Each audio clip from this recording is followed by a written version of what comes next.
block, town to town. Murder, murder, kill, kill, life is hard. We coming at you live from the graveyard. I keep you bitches 6 inches when I'm switching from Marco to ammunition. Listen, this is new for the kids in position, waiting to escape each clip and evicted. You're 6-bit, 666 each digit, profit from these licks and keep my spits prolific.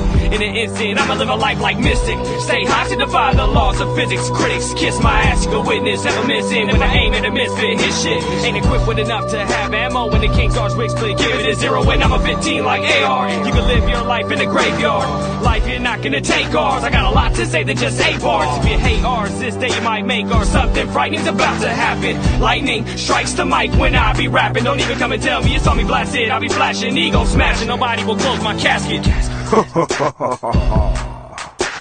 Live from the graveyard, 3 young riders, ammunition, King Czar, Mac Pacino. Every day where we from, yo, it goes down. Day to night, hood to hood, block to block, town to town. Murder, murder, kill, kill, life is hard. We coming at you live from the graveyard. Murder, murder, kill, kill. Murder, murder, kill, kill. Murder, murder, kill, kill, life is hard. We coming at you live from the graveyard. I'm telling them big cheers for the reason us bitch ass niggas hating. Nigga right through my hood on go dating. Split the script from a strap erase. Somebody dropped in the middle of sex. Got his ass with a missile, now he's really wet. It's a killer set. I got mental threats, and on top of that, I'm a lunatic. My niggas be tripping on me sometimes, saying that a nigga be out his mind. So evacuate, in other words, vacate. Cause a nigga like me might premeditate. I'm full of danger, oops, I mean anger. Shit, but I guess they both apply. See eye to eye, not me, my nigga. You got 20/20 vision, peek my trigger. It's lovely, ain't it? Nigga, that's my bitch. We done fucked around, and this some main shit. Untaming shit, insane shit. And every time I get done, it's an empty clip. I don't understand, but I'm on the edge. I guess I'm part of the living dead. That's what I said. From me, don't listen. Crazy, sorry, got hollows hissing. Walk with me, go kill with me. Pull guns with me, come kill with me. Come ride with me, go spill with me. If you don't fuck with me, you history. One lifeline gone, and it's sick. And the death's with me, it run blood stick. Torture chamber, bottom pit, the home of a deranged out lunatic. Every day where we from, yo, it goes down.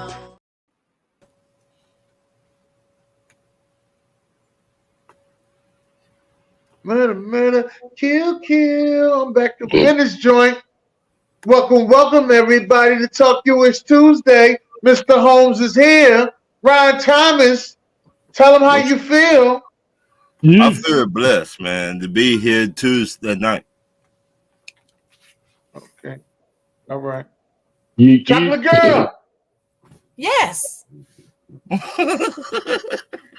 I am here. I'm glad to be here.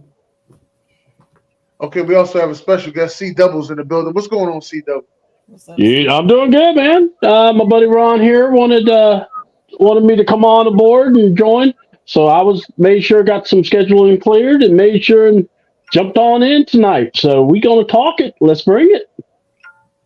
Yeah. Okay. All right. Well, listen. As we always start the show, off with our trash ass players.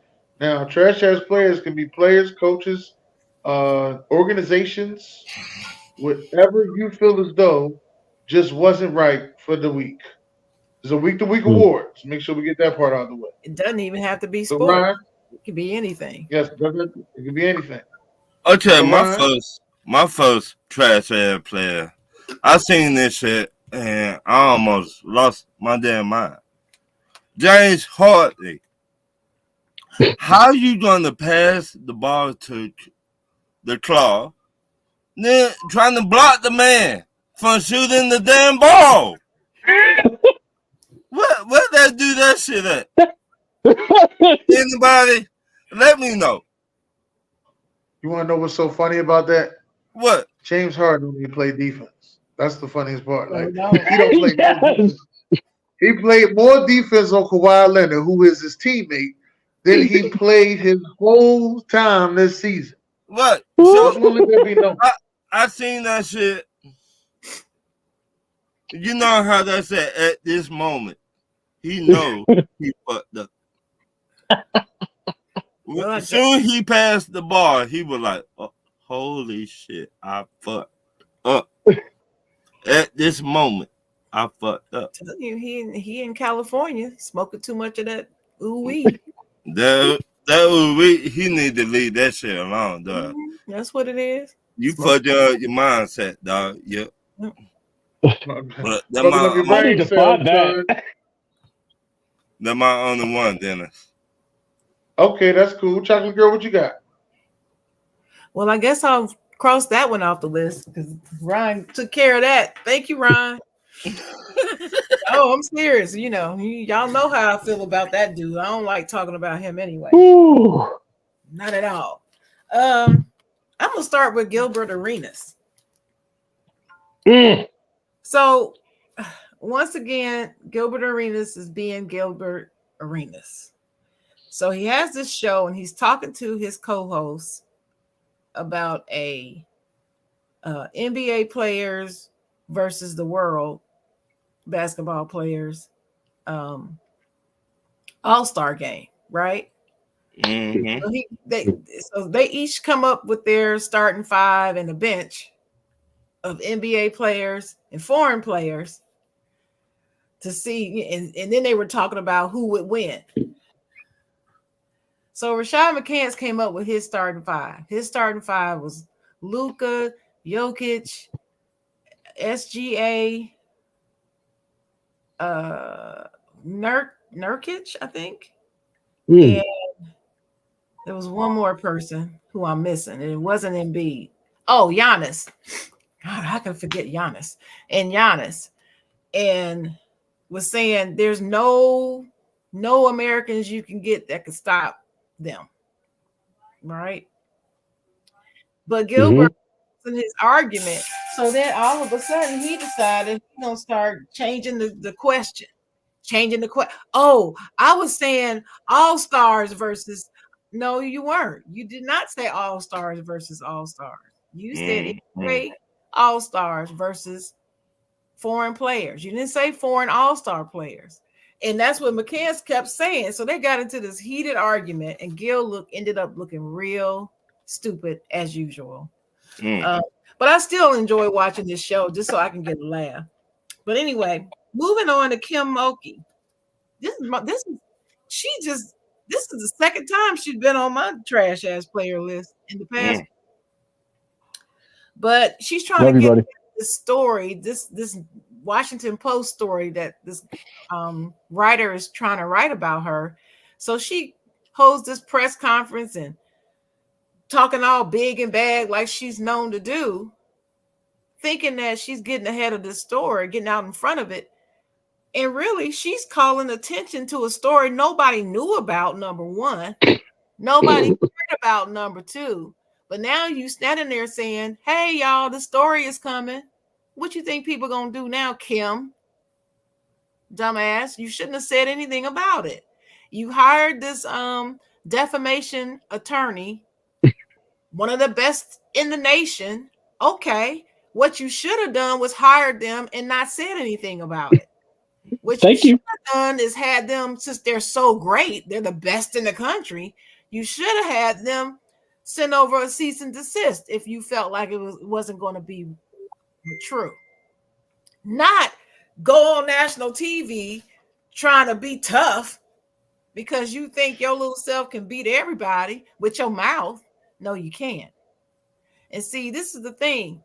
Why this journalist has been out after this story for 2 years. For 2 years, she's been running, not giving him a story, not giving him an interview, I should say. If the Washington Post did not think that they had vetted all their sources correctly, they would not have even held this story this long. You see what I'm saying? If they thought that they had not done their job, they're holding it this long because it's going to be right and accurate. They're trying to give her a chance to put her information in case they are being told something wrong. But she wants to give them a chance to do that. Then she wants to call out journalists. This is the reason why nobody trusts journalists in the media anymore. You know what, Kim? That's a lie. What we don't trust is all these people just posting up with a microphone and an iPhone calling themselves a journalist and putting out content when they're content creators. Content creators are not journalists. They're two different things. I'm not looking down on content creators. I love it. And they're making bank at it. Fine, millions of dollars. Do your thing, but you're not a journalist. And so this is not a journalist versus creators thing. I'm so sick of that damn tired ass narrative. It's not. There's space and there's money for everybody. But the thing I'm going to call out these creators on, be accurate. Have your stuff in order. You just sitting there putting out anything, and then the gullible public clicking and liking and sharing everything because it's tabloid and provocative. You see that right there, that's what's hurting true journalism. It's not the journalist trying to do a hatchet job. Hatchet jobs in journalism is older than me. Journalists have always done hatchet jobs. Some of them. Mm-hmm. So you bringing this up, she bringing this up like this is something new, and it's not. But it's not the journalist's fault. It's yours because you ran for 2 years. If you don't have anything to hide, sit down and have a talk with them. Yeah, that's what I say. Trash. Then I'm gonna talk about. I'm going to the NCAA for a hot second. My Spartans were knocked out in the second round by UNC. UNC was the number 1 seed, though. It ain't like we got knocked out by a 12 seed. Well, as you know, our bitter rivals are the University of Michigan Smooverines, is what I call them. And I went into a place. I went into a place yesterday. I think it was. Yeah, it was yesterday. And University of Michigan fans talking crap about how we got bounced in the second round, not the first, second round of the NCAA tournament. Mind you, Coach Tom Izzo has been to this tournament 26 straight years, and it's a freaking record. And you got nerve to talk about us. You finished dead last in the Big Ten with a record of 8-24. You might want to say that so the back row could hear you.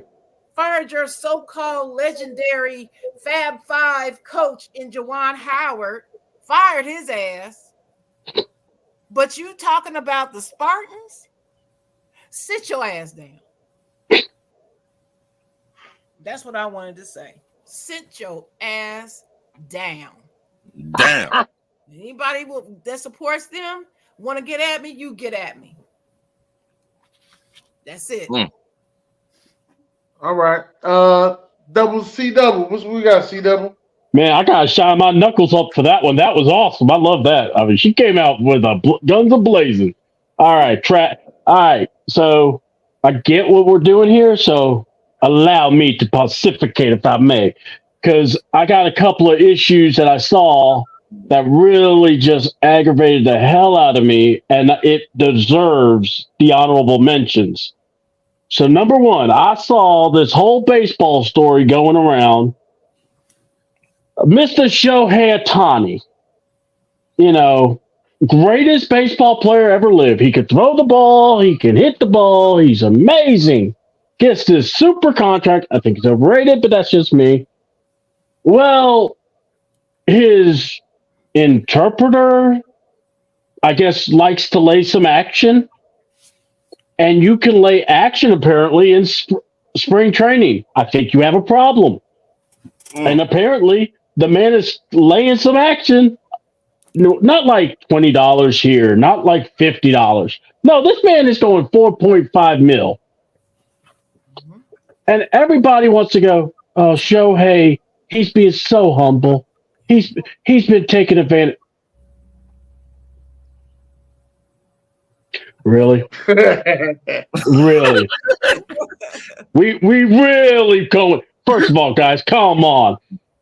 First of all, why is an interpreter in my pocket dipping and getting 4.5? First of all, the hand would be broke. You wouldn't be making no phone call. You wouldn't be talking for me. You'd be fired.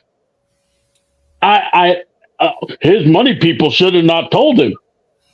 You know what I don't know about y'all. Maybe this Shohei, I'm going to teach you something.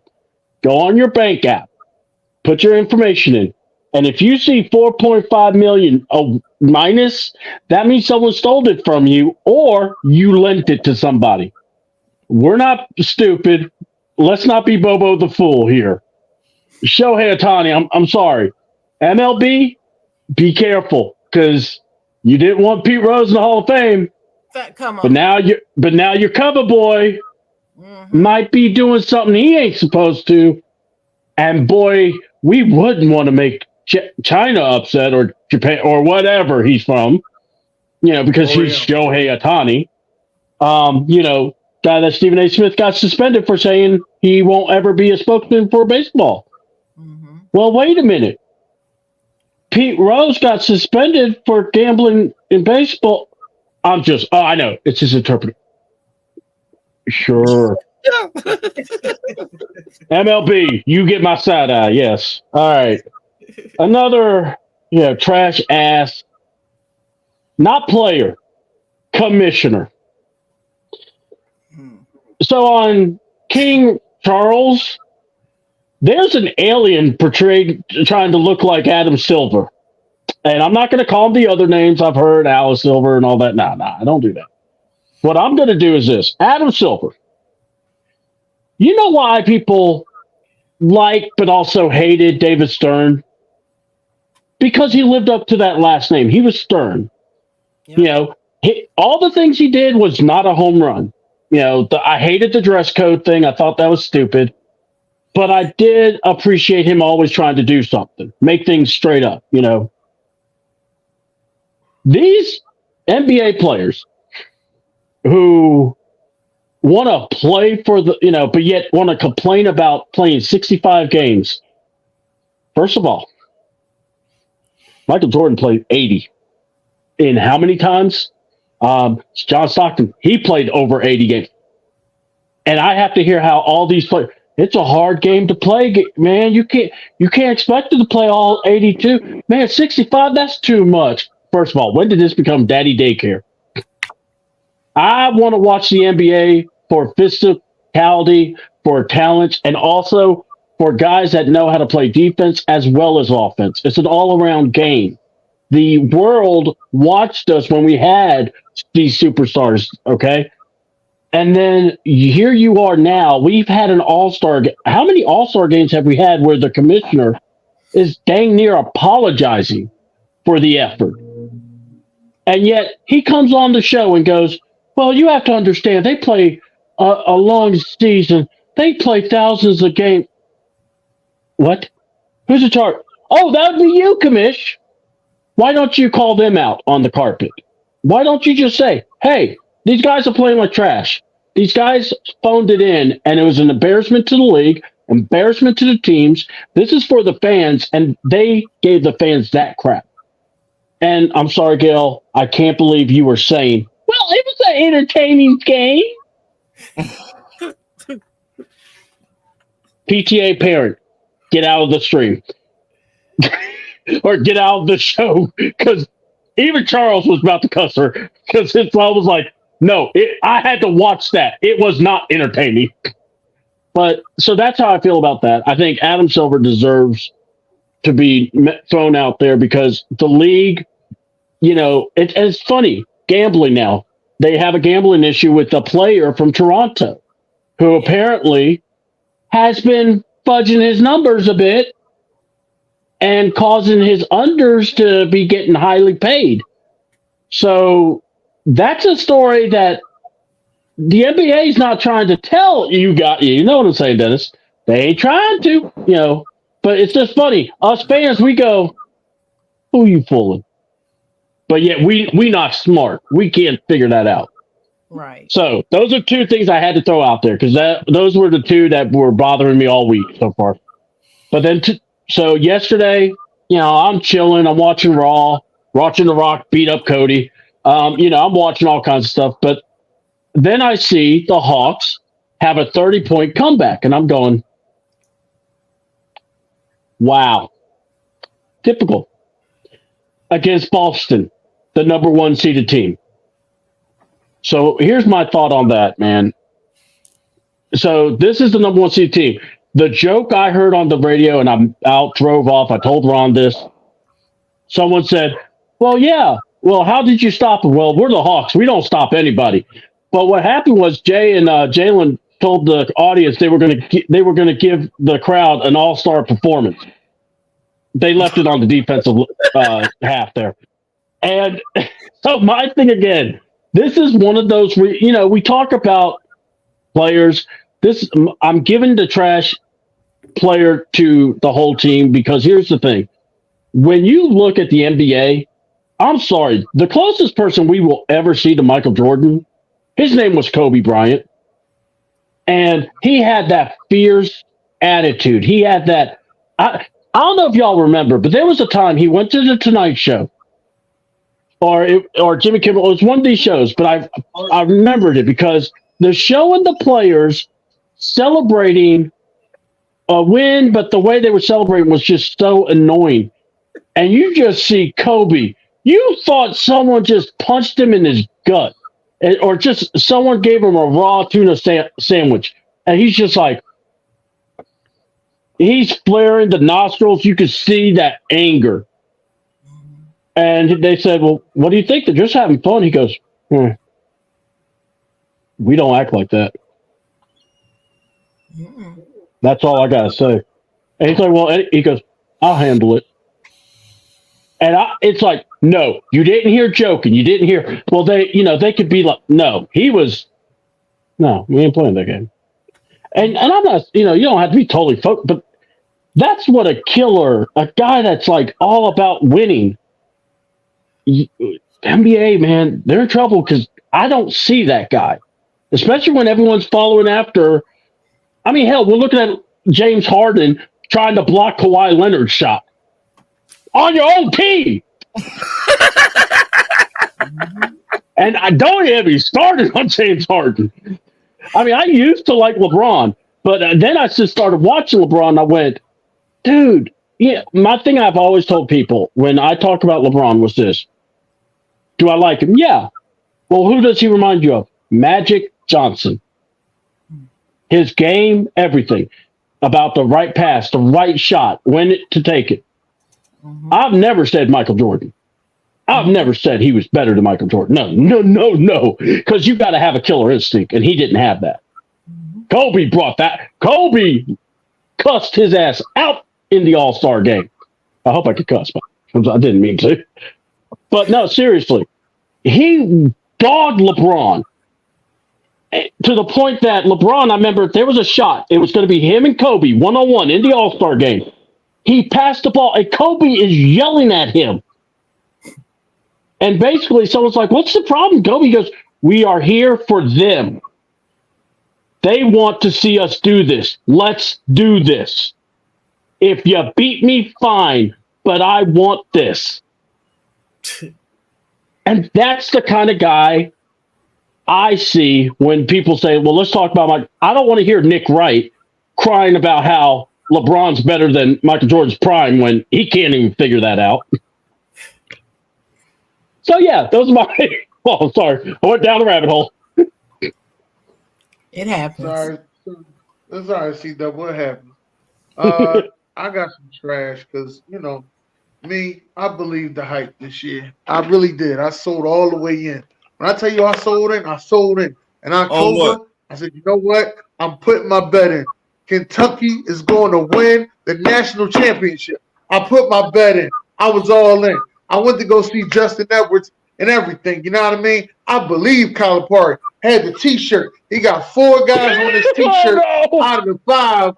Out of the 5 guys on the T-shirt, 4 are top 10 in high school basketball. I said, there's no way he could lose. It's Calipari. He got it together. That's what he do. And that Waka, no, fuck that. That dirty motherfucker lost in the first round to a college I ain't never even fucking heard of. I know all these motherfuckers from Oakland ain't even know they had a college.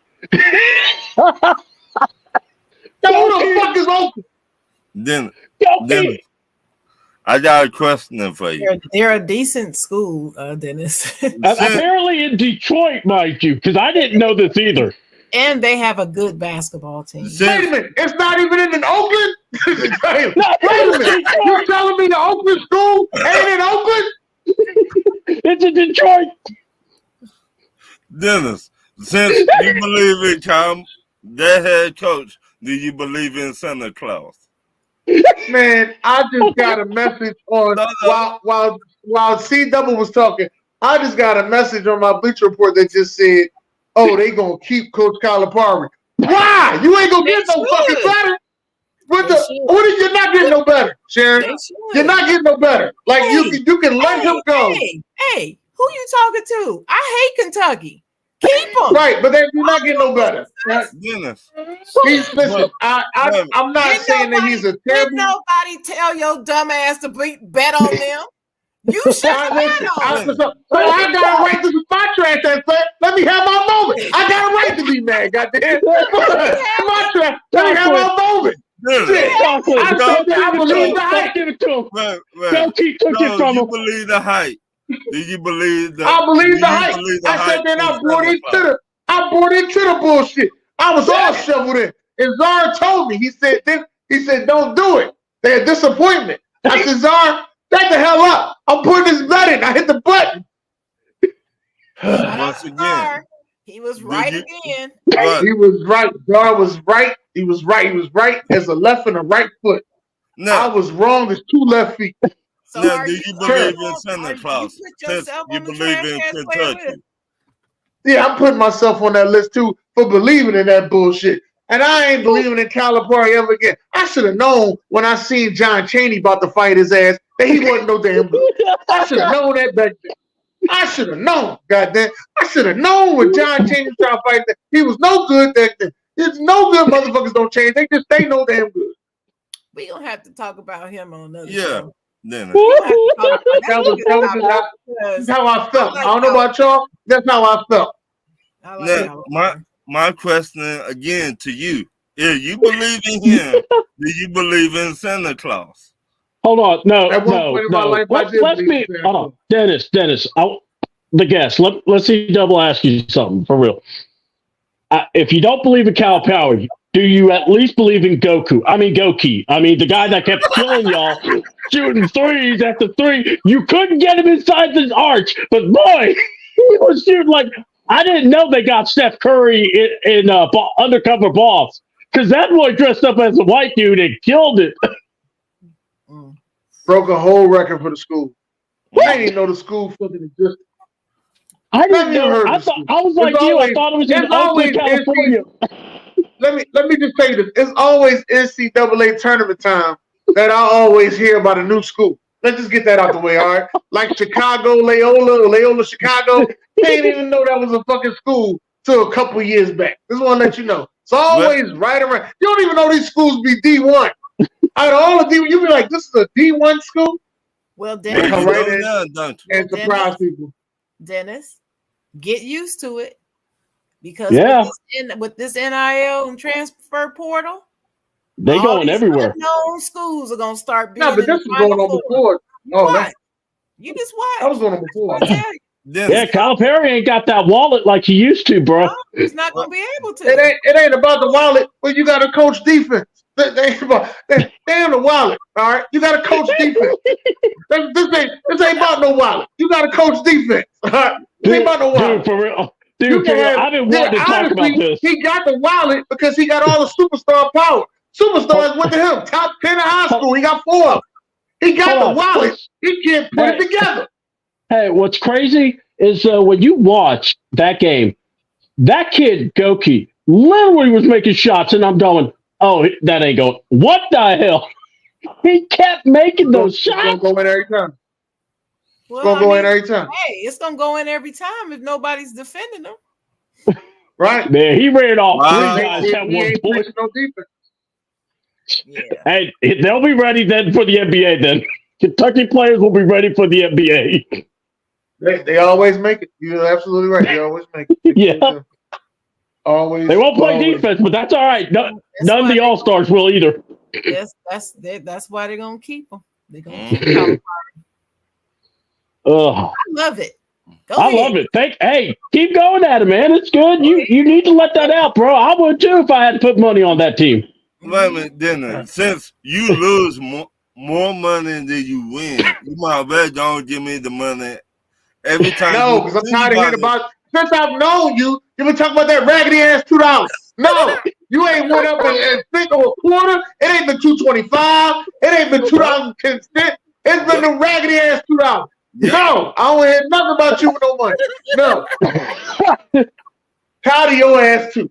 You've been tired of stuff. Just want to let you know. King Czar in the comments. What's up, What's up, Czar? God? What's up, Czar? Hey, Czar. Fuck you too, Czar. Just want to let you know. All right. God damn. Czar just showed up. He's like, what did I do? Hey, what did he do? He just kind of He jinxed me. That's why. Goddamn Kentucky. That's it. You have one of the moments at this moment. I knew I fucked. Hold on, that's probably when Jokie hit another three. You know when it's fucked. I'm gonna tell you when it's fucked up, right? You know when it's fucked up when you watching the tournament and I didn't even want to watch Kentucky. I didn't want to watch it. Then I get the alert.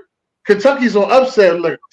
It'll fuck me up. Now I gotta cut this game on. Like now I cut the game on. They can't fucking miss. I said, oh my God. Dude, I'm watching at this moment. You knew you fucked up. Look, when I saw Goki shooting the threes, and I'm going, what is Chandler doing from Friends beating on Kentucky? How did this guy get in here? And I'm thinking, oh, this is going to be an easy blowout. And then I'm watching, I'm going, oh, shoot, this guy can shoot. Oh, God. Man. The coach looks, hold on. What I loved about it, in the first half, Calipari was already sweating. The other coach looked like he was just trying to find his car.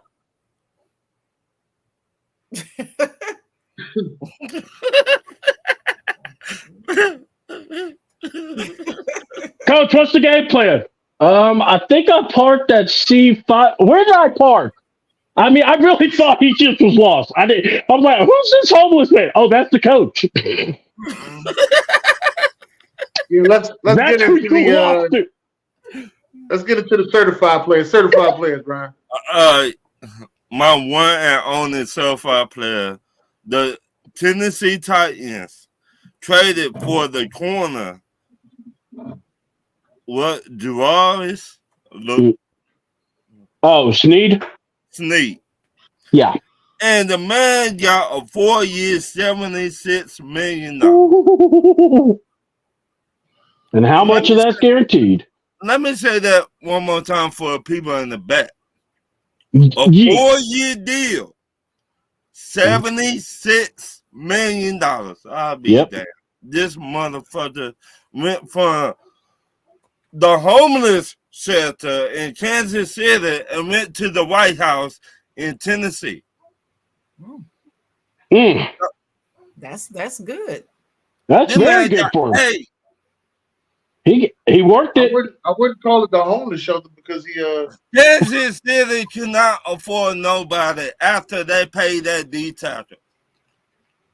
But but that D tackle's important. I don't think that they can't afford them. I just think that they're in a position that they don't want to pay nobody. Mm-hmm. Ron, you know how this is, man. You could get another corner. You could bring in if you bring pressure. It's hard to find good corners every year in the draft. Yep, I agree. But I think it ain't that they found good corners in the draft. I think they had some in the room. Yeah. And not only that, that's why they put the transition tag, and it was cool with letting him go for a 3rd round pick. Yeah, Ron, you know, what do we talk about when we're talking about drafting? We say we got to get pressure on that quarterback. Yep. You get pressure, you could get the ball from the other team. We have supposedly a top 10 corner that people want us to pay top money. Ooh. But what have we said? He doesn't catch the ball. He has 2 years back to back where he has 0 interceptions. You know who? Mr. AJ. You know, Mr. I'm on the milk carton half the time. That man act like Stevie Wonder out there. He don't see the ball. Y'all He can't talking catch shit it. about He him, can't but- see it. Hold on. Y'all talking shit about him, but 90% of the time when I was growing up, a corner was a wide receiver that couldn't catch. I agree. But now, So him Dennis, not being able to catch the ball ain't that bad to me. Dennis, He don't I give up get that you. much big shit either. Hey, but Dennis, when you are the number one corner and you're going against the top guys, should you at least accidentally get a couple of interceptions? No, I'm not you saying should not. he should. I'm gonna say. Let me say, if you're a top corner, what you shouldn't do. You shouldn't accidentally give up a deep ball. No, You shouldn't thank you. accidentally give up an easy What? catch. That's what you shouldn't do.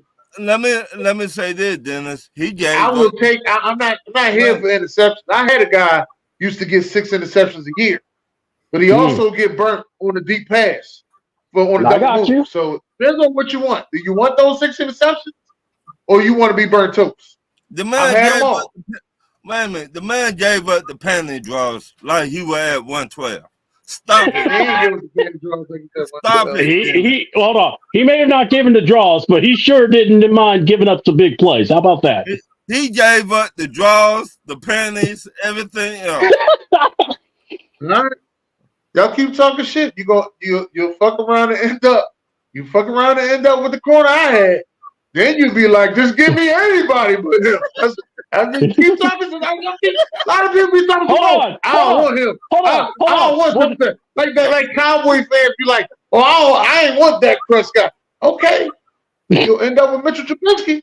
Keep fucking around. Oh God, please! Is there a God? Keep fucking If around. that happens, You better start. You better start learning how to appreciate some shit around here. All right, keep fucking around. hold on. If Mitchell Trubisky goes to the Cowboys, God has heard a prayer. I'm loving it. Oh, because you already hear Dallas fans. Well, hold on, Ron. What do the Dallas Cowboy fans say? Oh, you know we're gonna bring the best out of him. Mitchell Trubisky, he's a baller. He knows what to do. Right. Gary, he sees something in him. Hold up. You know he had a 6 touchdown game. Yep. That's what they're gonna say. You know he had a 6 touchdown game. You can't name so many quarterbacks did that. Patrick Mahomes ain't done that yet. Raise your hand if you've heard a Cowboy fan say that or not. Oh shit. We're gonna have a new segment. What Cowboy fans say. All I'm saying is learn to appreciate what you got. All I'm saying. We'll get back to what it. you got. Yeah. But that might own himself out player though. So Okay. What you got, Chocolate Girl? Oh, dang. I'm about to fall asleep. Let me see. Oh man, we're bringing so much excitement tonight. Let me go to my Spartans again. I'm gonna start with my Spartans. My Spartans football team. You know, we've been through hell over the past 2 or 3 years now. And we finally got another coach. He brought in a whole new coaching staff. And so I was watching some of the interviews with the players and some of the new coaching staff, and I'm feeling really, really positive about this upcoming season. We've got some good guys. We kept some guys who said that they were going to leave after that whole Tucker debacle. But then Tucker, that's the that was the Georgia defense coordinator. Yeah. So, Tucker, the touch me, tease me coach. Yeah, but now that they got this new coach, a few of the best players on the team decided to stay. So, watching them talk about how good they're feeling about this new season was positive for me. First time I saw them looking alive in about 2 years. So, shout out to my Spartans. I'm gonna move to. I'm gonna give my hats off to UNC, who's number 1 seed in the tournament, and Duke, who's number 4. After losing their legendary coaches, they made it back to the big dance. So that's saying something, y'all. Everybody doesn't have a Coach K like Duke had all those years, and you made it back to the dance, and you're a 4 seed. That's something to be said. So Even though UNC put us out the tournament, I'm still going to give my hats off to them. Moving to the women, the University of South Carolina, the other USC, the better USC is what I say. Yeah. And Coach Dawn Staley, such a classy woman. You know, that old ugly ass Jason Whitlock says some terrible things about her, the way that she has her girls playing. And she just rose above it and, you know, stuck to what she knows and has those girls winning. And that's it. Yeah. You know what I noticed about him? Need to fire back. She don't have to do any of that. She lets her game speak for her, which is smart. You know what I noticed about him? He has to say something bad about somebody that's doing good. Yeah. Other than that, he has no show. Like he really has nothing if he don't talk about somebody that's doing good. I believe it's weird to me. Like he about anything good. He doesn't even talk about. That's why I'm just sitting there thinking about. Like I'm like, what the positivity does he have to say? He don't have nothing. Nothing. He's just there for negative. That's his gimmick. Yeah. I think that it's going to run low because people like I really don't even know what he comes on, but people are really just going to start tuning him off, and then he's going to disappear. They're going to Freddy Krueger his ass. What? I hope so. I mean, Freddy Krueger can't get you if you don't go to sleep. What? They're going to Freddy Krueger his ass. And that's why I'm a night owl. Anyway. my last certified players is my Pittsburgh Steelers. I've liked the moves they've made in this free agency and so forth. And I'm feeling pretty positive about the season. I know depending on who you talk to, you have people liking our quarterback room and some not. I'm in a wait and see mode, but nothing could be worse than what we had in there last season. So I'm feeling positive about it. I'm glad we finally got rid of Mason Rudolph.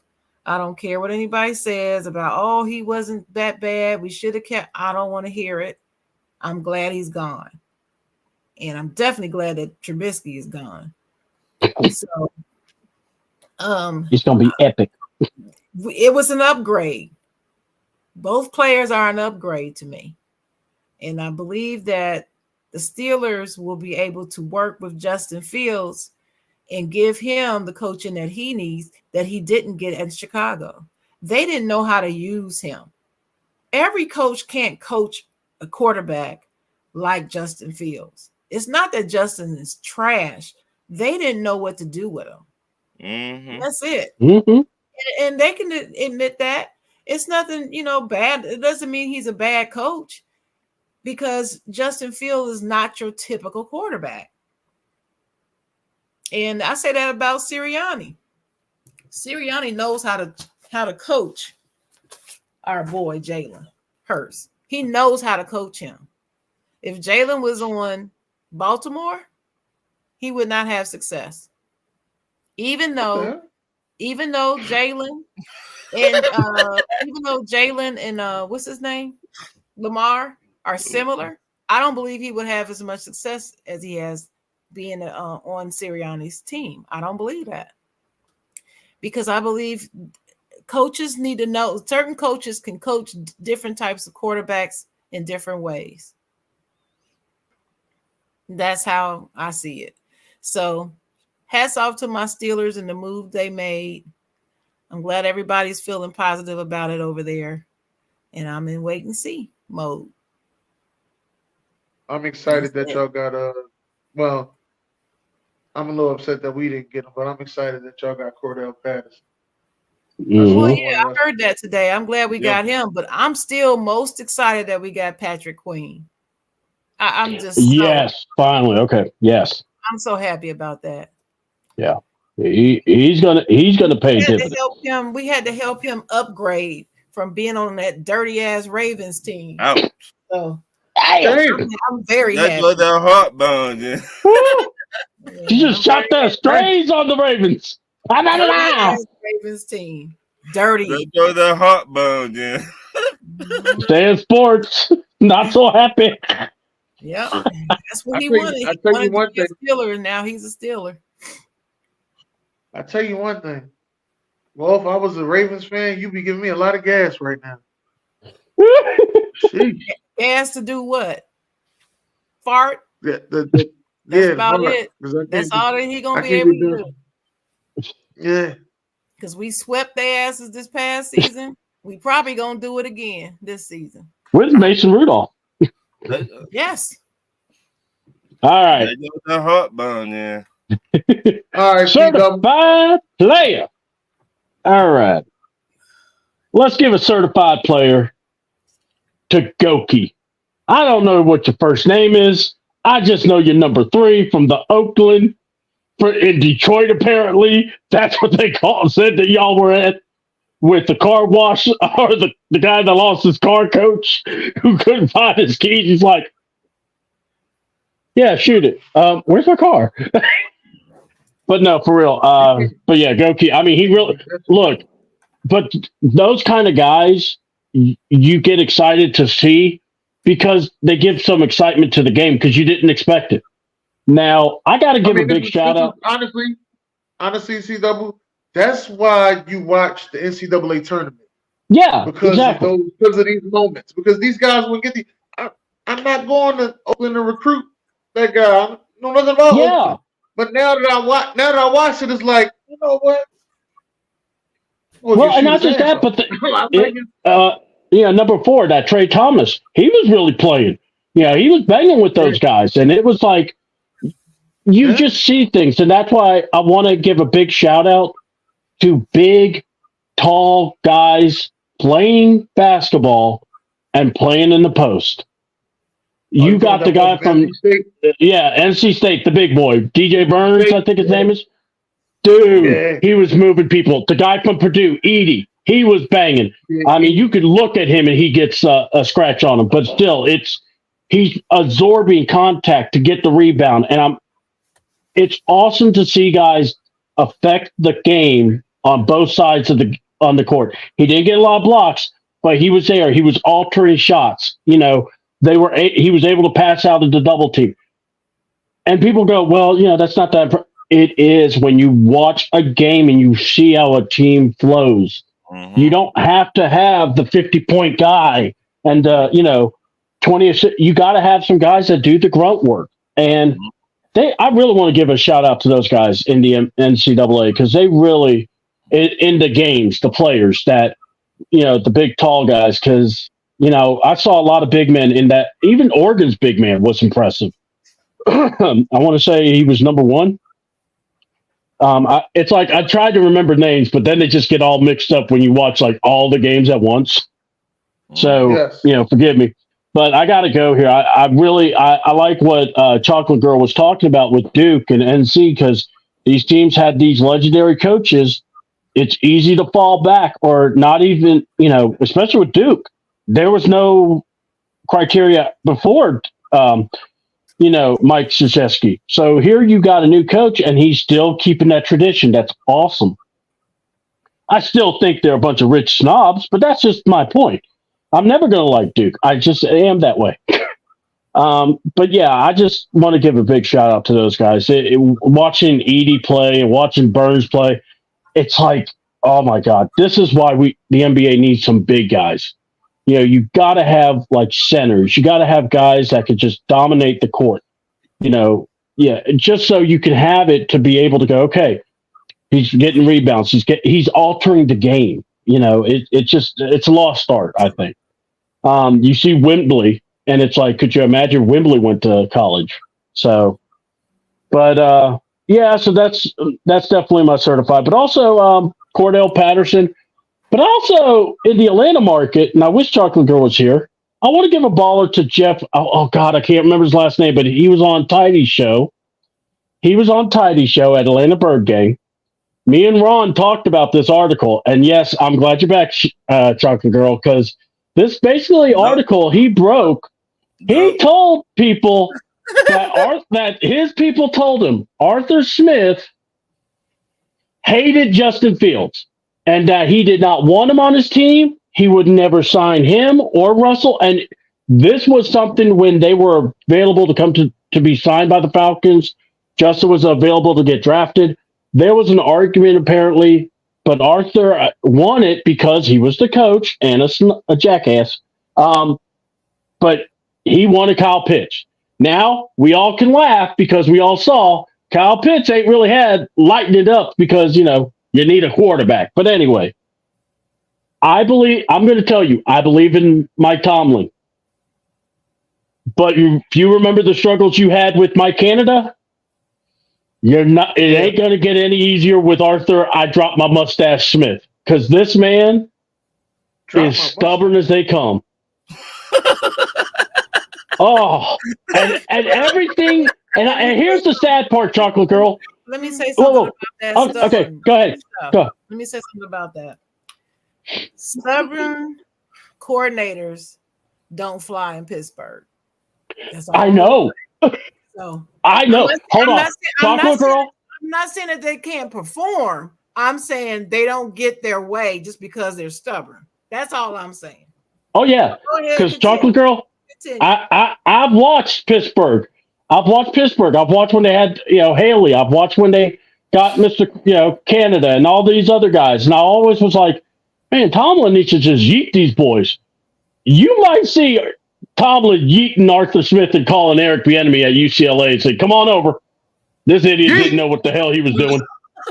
He gone. I already fired him. I don't care. I'm trying to make the playoffs and win something.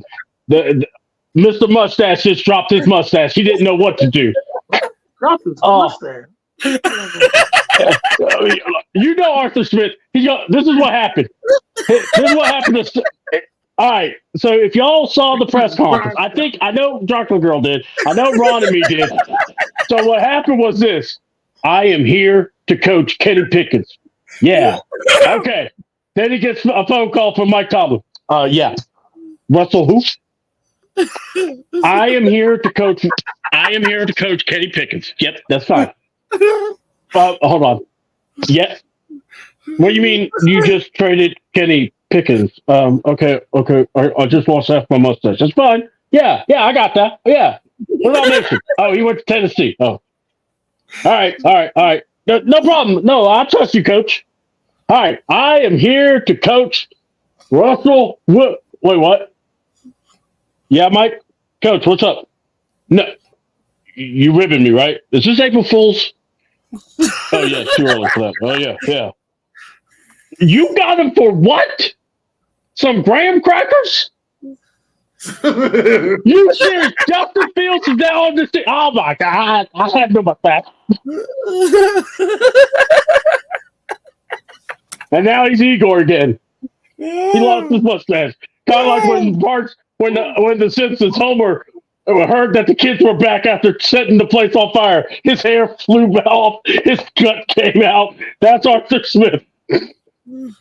Oh, shit. He is this man. I'm telling you, if you thought you saw the, I guarantee you this: you're going to have a high over under how many times they cut to Arthur Smith, Mike Tomlin, as soon as something happens on the sideline. But and Smith. Mike Tomlin usually keeps it real cool though.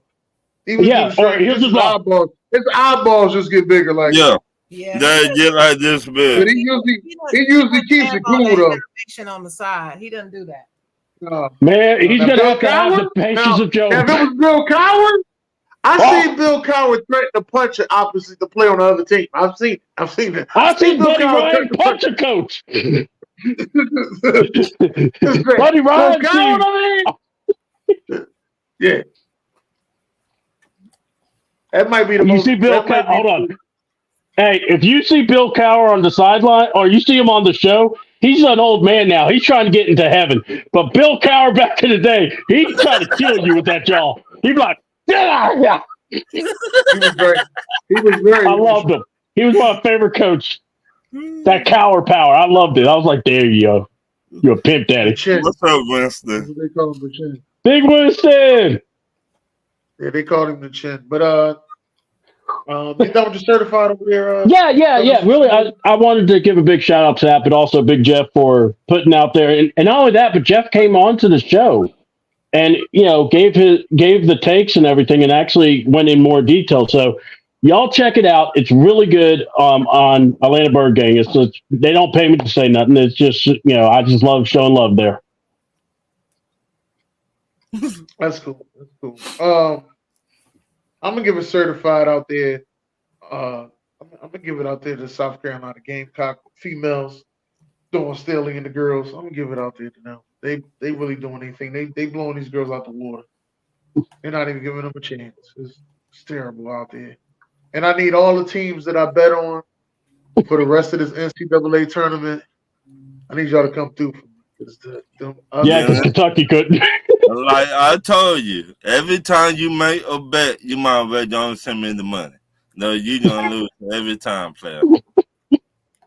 I just need y'all to come through. I got 3 teams right now, and I just need y'all to come through. I ain't ask for much, but just play basketball. That's all I'm at. Just play basketball. That's it. We're gonna put a picture of Dennis. Dennis, just answer me this. You're not going to come up missing on the milk carton, are you? We're not going to see your face on the milk carton, right? I mean, you ain't owing money to some dangerous people, are you? CW, let me tell you, CW, I've been here for 5 years straight. Each and every Tuesday, I miss 1 Tuesday. No, I missed 2 Tuesdays because of travel. Yep. That was it. I got 2 Tuesdays because of travel. In 5 years. That's just to let you know. That's good, man. I just know that gambling, man. You might bump up on the show. Hey, I don't want you to, I've had worse gambling moments on the show. I had to come on this show and sing songs and not talk about the Eagles at all for weeks. And I've had worse gambling moments on the show. Hey, Dennis, tell them why you were so pro Baker Mayfield at one time. Yeah, I still like Baker. Baker Mayfield won me enough money to pay my rent. Now, if somebody win you enough money to pay your rent, that's your man right there. You understand me? You know what? I agree. That's my guy. That is my guy. Baker Mayfield will forever It be ain't my got guy. nothing to do with football. No. That would be my guy. Now, Dennis, say why you cannot talk about Philly for a week. Oh no, it was like a couple of weeks. I lost the bet to Ryan. Couldn't talk about the Eagles for a couple of weeks. Matter of fact, it was during that COVID year. During that COVID year, I had a bad stretch. I had a bad stretch of Eagles. I told everybody the Eagles was going to go 13-3. They went 4-11-1. It was bad. So when I tell you it was bad, Remember, Georgia and Tennessee always play each other close, right? Yes. That's the game, our game of the year. Dennis was talking so much shit that whole week. So much shit. And I had a bad stretch that COVID year. And from what's the crazy thing, C-Double? From this point on, people always ask me, what's my Eagles prediction for the year? I always tell them I ain't got one. I ain't got one. I can't lie. For a while, I would tell people, what's my prediction? Pain. Either I'm going to cry or I'm going to be in pain loving it.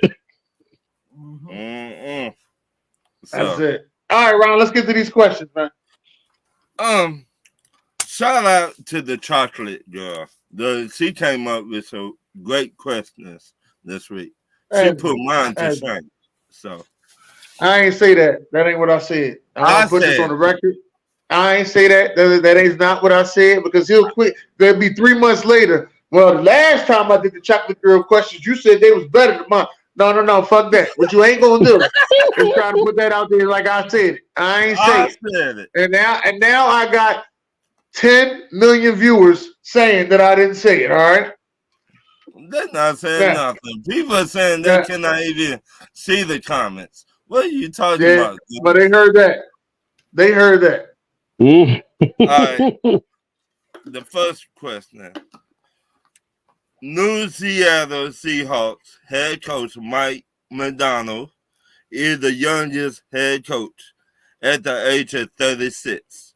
do you think he has what it takes to get this team to the NFC Simmons Finals game this year? I mean, this season. Sharon. I'm not sure. The jury's still out. That's where I sit. The jury's still out. I'm not sure on that. The semifinals, I'm not sure. I think he'll make the playoffs, but I can't say for sure about the semifinals. Dennis. Hell no. I mean, he's one hell of a defensive coordinator, though. What? Yeah, this is his first season, so we'll see how he does in that difficult division that's dominated by the 49ers. So at this point, I'm going to say, hell no. Yeah. I'm going to make this. Though. Yeah. I'm gonna go no, but it's not because of them. I think you can't look past St. Louis.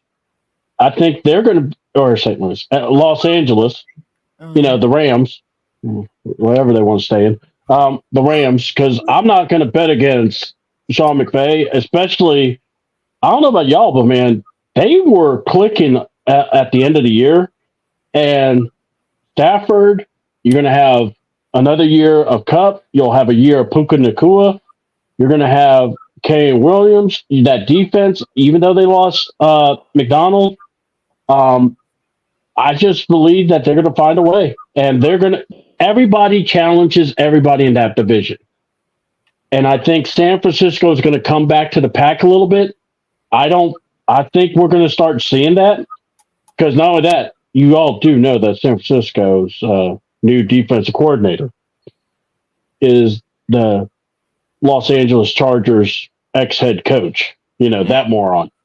I don't want to say his name, because that might, that it's almost like the equal of Dan Quinn, kind of stupidity. But yes, Mr.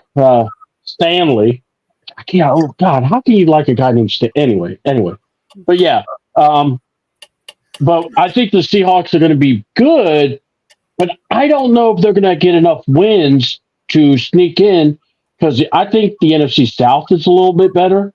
I think the AFC North, even though, Minnesota may go down, watch out for the Lions. You got the Packers, and the NFC East is going to be a grind. So, it's going to be interesting. I think it's going to be closer than what people think. C-Double, I didn't know if you noticed or not, but the NFC East is the greatest division of all time. Just want to let you know that. Oh, God. Yes. I've been saying look, just do me a favor. If you eliminate the Cowboys or make the Cowboys season over, then I'm okay with it. But if y'all get eliminated by the Cowboys, we're going to make fun of it, man. Come on. Don't put that evil on us, man. I would say Seattle, no. I don't think they will make it to the playoff this year. Because what I seen, the Rams, if they get the D tackle from the Texas, who is legit to feel that Aaron Donald board, I think the Rams will have something to say if they get him. Yeah, the Rams are going to be tough. I think the Rams will be tough, but I'm looking at because it's not like they're that far off. Right. And the 49ers, I think the 49ers, they're still going to be at the top of that division, but the Rams going to be like that. Am I missing something about these Rams? Because I'm not getting this feeling. Why are you so high on the Rams? What is? I think Sean McVay, for me, I believe he's one of those coaches that I don't say, you know how you see some coaches and you just go, it's going to be a long day. You better have your A game together. I think Sean McVay is that kind of guy. He's won a championship. You know, he's been there. But my thing is, like, I don't feel that with Kyle. When I see Kyle, I just go, he's a prick. But when I see McVay, I go, he's got championship pedigree, and he's a guy that I feel like he could get his team ready for something. Stafford is not a joke. He can still play, and if you protect him, look, that game against Detroit, they were a couple of plays away from winning that game. They were giving Detroit all they could handle. They couldn't cover Puka Nacua. And if I think Kupp got hurt, so Kupp didn't get hurt. They had that system. They figure some things out, and I think they could tweak some things. But when they play the 49ers, they always play the 49ers harder than a lot of other teams. And that's why I'm giving the Rams. That's why I'm looking at the Rams, because normally I'd be saying the same about Seattle. I'm not giving it to them because they don't have Pete Carroll. I know they have Mike McDaniel, but they still have some question marks, because is Geno going to flow with Mike McDaniel? Who is that offensive coordinator going to be? McDonald. Yeah, McDonald. Yeah, McDonald. And by the way, I wanted McDonald as our head coach. If we were going to hire a young DC guy, not an OC, I would have rather had McDonald than I would have the other offensive coordinator guys. So it's not like I don't have I have a hate towards McDonald. I just think following Pete, I would get, and it's nothing bad. It's just I want to see how he does, because I want to see how he works with Geno, how he works with the backup, and how they can actually, can they get something else out of them? Because they have a young core, they have a young team, and they could make some plays. I'm actually interested to see what they do in the draft too. My next question: Are you buying into the Caleb Williams hype? Why or why not, Dennis? Yeah, I'm all in. You mean the good stuff, right? The good hype, not the bad hype, right? Let me say the question again. Just Are you buying the good hype into the good hype? Yes, I'm all the way. I'm all in, sir. I'm all in on the Caleb Williams. I'm all in. You're all in. So I'm all in on the Caleb Williams. So how much money you would put on Caleb Williams? My question is why though? Why are you all in? Right. Because I've seen enough tape on Caleb Williams to let me know that he could be a franchise quarterback in the NFL. Now, okay. Now all the off the field stuff about him painting his toenails, got a pink phone, walking around on his pro day like he ain't know such and such was there, and all this nitpicking they doing, all of that little stuff. But then they praising JJ McCarthy because he made a couple sexy throws. I'm just letting you know, you got to pay attention to the narrative. But then they don't say nothing about the boy Drake May, who ain't really did nothing in college. He just got a nice arm, and he just like him, Right. We don't talk about Drake May. No. He ain't nothing. Okay, wait a minute. That's why I asked the question. Do you think that Caleb will translate over to the NFL very good like C.J. Stroud did last year? I don't know if he will be like C.J. Stroud, because it's all about coaching. If you go into a bad situation where there's a bad structure and bad coaching, you'll end up being bad, because bad meaning bad is bad. I just want to let you know. All right, so it's all of these things that factor in is more so what's going to happen. Like, I don't have true belief in the head coach in Chicago. I don't know about this new offensive coordinator that they got. I'm not 100% sure that everything's going to work in Chicago. The GM, he almost had me. GM almost had me. Then I don't know. I think Pittsburgh got some dirt on him. That's what I really think. I don't know what's going on over there. But ain't no fucking way in hell that Pittsburgh just keeps swindling his ass for all this shit. I just don't know what's going on. I don't know what dirt they got on him. Wait a minute. I guess they caught him cheating on his wife. They got them bitches. They keep calling him, yo, I need a favor. What you And mean you you ain't the doing the one favor? that You want me to say, hit? You want me? man, Oh, what you mean you ain't doing the favor? You want me to hit that send button to your wife? That's what I thought. You better send that over here. well, All right. and you the one I that got said, receipts. yeah, such a boy every year. Yeah, but he lollipop. All right, it's a little different. He is lollipop. He lollipop. You know, hey, you ever see the girls suck on a lollipop on a hookah and then blow the air out? He the hookah lollipop. That's the one he the hookah lollipop. That's You what he not is. right whatsoever, dude. No, just telling you, they got dirt on that man, and he don't want to talk about it. But sir, what you got for me? I done forgot the doggone question. Oh, I'm still on the fence. I'm not convinced. Not convinced that he could be a franchise quarterback yet. So, and it's not about the extra stuff that they're talking about. I know how to look through the, ignore the noise. the But bullshit. I watched him play. I watched a few of his games, and he just didn't do it for me. I don't know. So you don't think it would translate like CJ Stroud did last year? Well, first of all, you got to stop asking that question because CJ Stroud is an anomaly. That's not going to happen. That the lightning don't strike twice in the same place usually.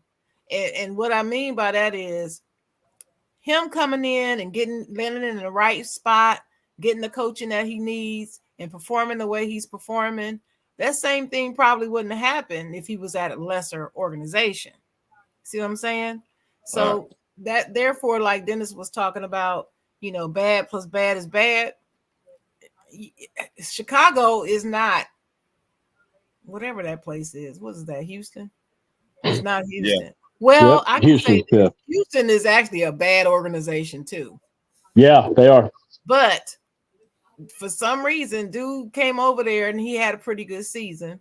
He won Coach of the Year. Y'all gonna see, just like Dabo, he's not gonna do it again. So anyway, he won it though. Y'all gave it to him because y'all were so enamored by a rookie coach and rookie quarterback. Oh, he deserves it. No, he didn't deserve that. He didn't deserve it. But anyway,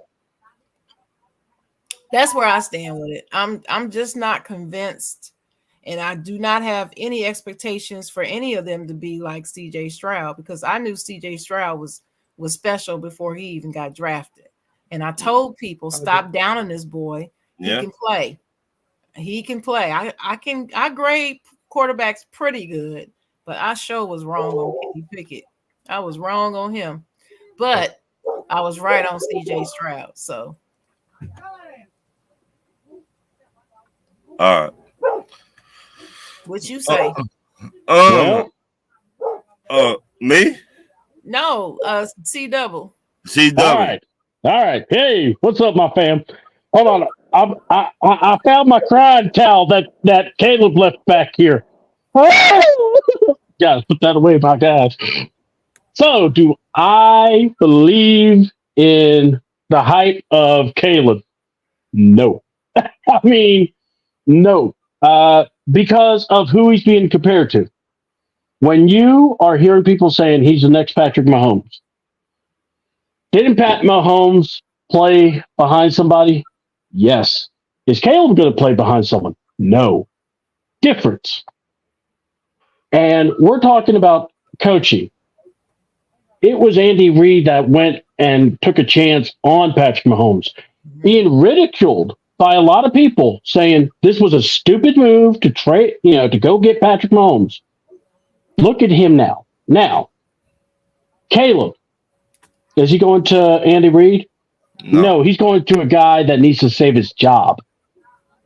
And let's be honest, has Matt Eberflus really did great with Justin Fields when he had him? No. So these are my things that I'm seeing. And then when you hear, it's like what y'all were saying. You could read through the BS. The thing with the organization that he wants a playership, ownership, all that don't mean nothing to me. He wants to have it the way he wants. Look, when you show up, are you going to be a man or are you going to be a whiny boy? Chicago's got a way of toughening you. Mm-hmm. And this is what we got to see. Can he handle being under Chicago? Because here's the thing. Everyone's looking at him as you're the answer. He needs to be ready to play up to that. Fair or unfair, because last I checked, the only thing I've heard about a fair is where you could judge a pig. So it don't matter about being fair. It's about you better show up, show out. If not, who's to say that coach that comes behind Eberflus wants Caleb? We have seen coaches come in and go, I didn't pick you. You're not my quarterback. Let me get this guy. It's happened before. So Caleb Williams, if he goes to Chicago, he needs to make his own way. And I'm saying, don't worry about the towel. You know, if you want to do your nails, I don't care. But if anything, play. You work with those guys on the field. You got Swift as your running back, who's a good running back. I mean, Dennis, I think you would agree with that when he was able to get the ball. You know, yeah. And then you got, Keenan Allen. The only question I have for Keenan Allen is, you're not playing in the West Coast. You're going to be playing in that up north where that weather ain't going to be so nice. Hope you're ready for that. I want to know where his arthritis did you. Ron, there's no joke, man. That cold makes you feel old. That wind hits you, and you're like, damn, my cataracts bothering me. I got to go. I'm sorry. But no, man. When I see Caleb Williams, I don't want comparing him to Patrick Mahomes, and that's what a lot of people still do. Which y'all seen the shows. It's almost like a gush fest. But when I say I don't buy the hype, it's just I don't want to buy any of it because I'm going. It doesn't match. No one's trading up for him. He's not playing behind a quarterback. If he was, then we could say, oh, that's like Patrick Mahomes style, because Patrick Mahomes was, and people don't talk about that he played behind Alex Smith, and that did help. I don't think he's they're gonna give him hype like that anyway, but I don't. Yeah. To me. But I do know one thing. He's coming out of that Oklahoma system, and they have produced three current starting quarterbacks in this league. So he'll be the fourth. Yeah, but know what? But you know what? I'm afraid he's gonna end up like Trevor Lawrence. Everybody said all that hype about him. He's gonna be this. He's gonna be that. Oh, he's Sunshine from the movie and all that. And I'm like, I said that a lot. I'm like, dude is not going to be good. And I keep hearing he's going to be good. I'm thinking, well, he got Peterson now. Why ain't he good? It's like, I don't understand what's going on. I mean, I'm being sarcastic. I didn't think that he was going to be good anyway. So. To me, I just feel like Caleb would be good if he would have went somewhere else. No, I think Chicago is going to be okay for him. I think he will still be a good quarterback. Okay, like I said, they got the weapons out there for him, and I think that. But once again, you got to have a coach that knows what the fuck to do. Right, because that is a big problem. But if he don't do right, they'll get rid of him. But they should have been got rid of him. I know it, but they gonna give him a short rope. That's on them. That was I think that's one of the biggest mistakes they made. You can't pronounce his name? No way. He need to go. Yeah, Eberflus. Yeah, Eberflus. I don't trust this man whatsoever. I don't trust his coaching, everything. I don't trust him whatsoever. Mm-hmm. If Caleb Williams would have went somewhere else, I would be like, you know what? And to sit behind somebody for like 2 years. You know what? Okay, he's going to be good. He's going to be good. He sit behind somebody that been in the league for a long time. A long time. That to teach him the ropes. But Chicago definitely throw this man right in the fire, and things definitely changed the whole Chicago. They're It don't work. notoriously bad with quarterbacks. So, Always have. so it like, do I throw the man in the fire soon I draft him, or do I let the man sit behind somebody that be in the NFL? Well, Nah, here, how I'm gonna about go let me right ask in front. this question. Or, I'm sorry, Dennis. Go ahead. No, I just said they're gonna throw him right in the fire because he's the number one pick. This is what they do. So, all right, question. Let me ask this question. I want to piggyback on this. If not Chicago, what's the best place for Caleb Williams?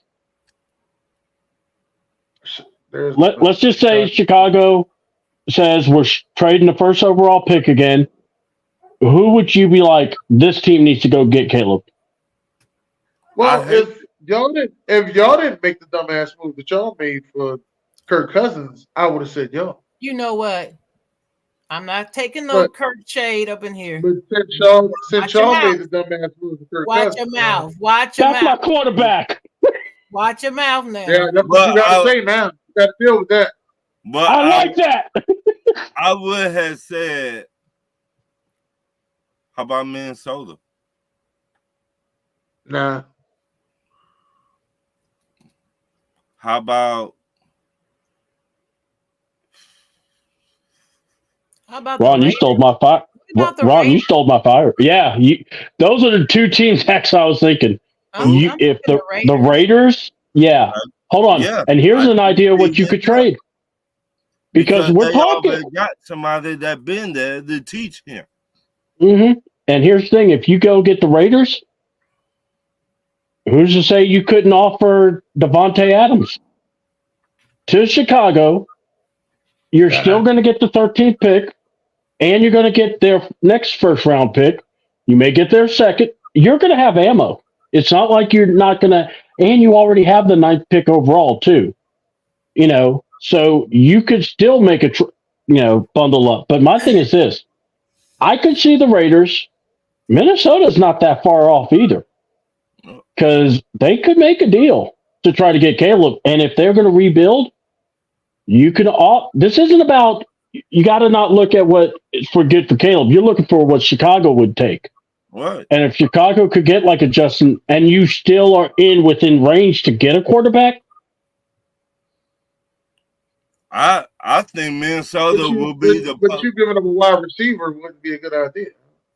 well, They no. already got one. I'm just saying. Yeah, I'm just saying that they could go. Like what I'm saying is, if Minnesota, let's say, did all those picks to go to number one, what they're doing is saying we're getting our rookie quarterback, and we're starting over. And if they trade Jefferson, which if they had to, what they're doing is starting over. They can now rebuild with a new quarterback. See, Dalton. And hold on, and you're pairing that coach O'Connell with Caleb, which I think is more stable than Eberflus. Eberflus. I'm just saying. Look, So, if Caleb was to do good with the Bears, I think it's going to be a miracle because I don't trust Eberflus. Listen to the name. go back, and you said it a while back, Sharon, and then it's coaching matter. It does. Mm-hmm. Your system And the biggest matter. and the biggest thing that they have to do is beat the Packers. The That's Bears right. have to beat the Packers They got to be. Yes. because they beat Detroit, they beat Minnesota, but they haven't beat the Packers. The Bears got to beat the Packers. And all So, that. with all You that know being what, Dennis? said, But you know what, Dennis? I like Jordan Love. I've Jordan I always do loved- too. but look, I Like like him. Jordan Love. look, man. Sharon, the difference between Caleb Williams and Jordan Love sat behind Aaron Rodgers. Sat behind. Mm-hmm. You don't know the difference. You And, don't know the difference. even though Aaron Rodgers didn't want to teach him anything, Right. when He you learned. when you are a self-motivated individual, you can learn from anybody. They don't Right. have to try to teach you. And by the way, how many complaints did we hear from Jordan Love about having to sit? That man took all that medicine. He learned. And here's the thing. They had a collapse against, they should have beaten the 49ers. So they're not that far off. That Right. team, LaFleur knows what he's I doing. don't know. Hey, don't know. Dalton said the Redskins. What about the Redskins? See, Coach, No. Coach, Or if Dan Quinn, look, if Dan Quinn was not there, I would have said Chocolate City. yeah. But because Dan Quinn is there, Y'all have got to No, let that bad never. juju go. No. Let I it will go. never let Just let it Sergeant go. Slogan alone. Sergeant Slogan took something from me, and I will never have it. Slogan took it, and the frat So face wait a minute, Shanahan. So Dude, how right many by people us. are Wait a minute. how many people are y'all blaming for this? Come on. How many people are y'all blaming for this 23? Wait, Dalton. Yes, that's what I'm talking about. I'm talking about Caleb Williams. Yes. Yeah. Going to the Redskins. Yeah, I mean the Commanders. Okay, go ahead. How many people are y'all blaming for this 28-3 loss? Let's just get this out there. Hold on. Is that what I'm he's always. talking about? Oh my I'm God. always. That's why they don't like that. Right. So anytime Dan Quinn do anything good, they upset. And anytime Kyle Shanahan, anytime Kyle Shanahan do something good, they upset. Soon as Kyle Shanahan lost in the Super Bowl, I told you can't win the big. So I just want to. Who are y'all upset with? When I told you it was Matt Ryan, I got this one. y'all told me I was wrong. I got this one. All right, I'll let you get it. I'll let you I get it. got this one. You've been asking for a long time, Dennis. I feel y'all give you your own medicine. When you lose 3 Super Bowls, 3 of them, what else to be said? And you had double digits in all of them. That motherfucker still y'all damn job. Why? No, don't get on me now. I'm asking why you mad? Because I can't stand the retarded son bitch. That's what I'm saying, see, and that's why you got problems in your time out. That's why you got problems in your organization. You lose the playbook before the Super Bowl, Dennis. Listen, that's why you have problems in your organization, sir. Because you're still mad at the old stuff. No. I'm gonna break it. Can I break it down to you? I will not take your badge. You carry your own damn badge. How you gonna lose your own damn playbook? Again. Oh my God. This is why you have problems in your organization. As fans, y'all got to do better. You do right. Y'all do better, they will do better for you. Dennis. Is that simple? So you do right. Tell that to somebody that know you. I know you. I've been around you 5 years. I'm telling you, when you do better as a fan, they will do better for you. Oh, you know what's so crazy? It's the fans' fault. We lost that 28-3 lead. Failures now. For your now failures, yes, I blame the fans. Yes, we are at 28-3. We're the reason. Like now, y'all mad at Arthur Smith. Y'all mad at Dan Quinn, Kyle Shanahan. Anybody that coach y'all don't do shit. Y'all mad at him. No, let them fucking X's go. They X's. Let them go. How did y'all treat Andy Reid? Remember, hey guys, remember this when Andy Reid, man. I still love Andy Reid. Bullshit. I still love Andy Reid. Dennis. I still love Andy Reid. Tell that to Ryan. Talk about, Ryan. Talk Ryan. about when you first met me, Ryan. What's the biggest argument I had with them motherfuckers? And I called them toenail eating bitches. What was the biggest argument I had? And I called them toenail eating bitches. The biggest argument I had, they said, "Who's the best coach, Mike McCarthy or Andy Reid?" This is 2019. They asked this before the Super Bowl. Okay. And I said it was Andy Reid. And they told me I ain't know what I was talking about. He wasn't a better coach because he ain't got a Super Bowl ring. Now he got 3 of them bitches. Yeah. With a better and Mike McCarthy's still in Dallas. Toenail eating bitches. All right, like I said. No. All right. I told you, I ain't got to just hate the Andy Reid. No. It took me a little. Now, I'm gonna tell you now. Now, hold on. Let me go on full disclosure. It took me a little minute to get over Chip Kelly, though. Took me a little minute to get over that goddamn Chip Kelly. I can tell you that. Took me a little minute, but now I look at Chip Kelly from a distance and I laugh. Just letting you know, I just laugh. No, you were like at this moment. But I still. And crazy thing is, I was still rooting for Chip Kelly. and UCLA. Like, at this moment, when we let him go, we know we fucked up. No, we ain't. All right. Hold on. Let me go ahead and say my piece real quick. So, because I haven't been on this show, so I do need to say my piece on this. Look, when I look at Dan Quinn and Kyle Shanahan. Those are my two culprits in that 28-3 loss. Because as you watch, we were flowing. And Dan Quinn, the year before, the 2 years before, gave up a double-digit lead with with Seattle. And then the only reason no one talked about it was you had the dumbest play call at the 1 yard marker, where instead of having beast mode, run it in, you decided to throw an interception. And that's saved Dan Quinn, okay? Now, let's talk about Shanahan. Shanahan is your offense coordinator. Shanahan had that 28-3 lead also. And instead of, we could hash all the plays and everything. I did not like Shanahan because I'm not going to lie. I always felt there was something sneaky when you read about how do you lose your playbook. And now fast forward, when Shanahan made the first playoffs against Kansas City, I actually said to myself, I'm like, I could see them winning this one because I thought they were, they could I thought Andy Reid wasn't ready for the big game at the time. And then Patrick Mahomes showed up. And Andy Reid, hell of a coaching job. But something I noticed, double-digit lead. Then I watched this Super Bowl. Same thing. Got that double-digit lead. Got tight. Did you notice how his tightness, he had to call a timeout to yell at the defensive coordinator, and they still called the wrong play.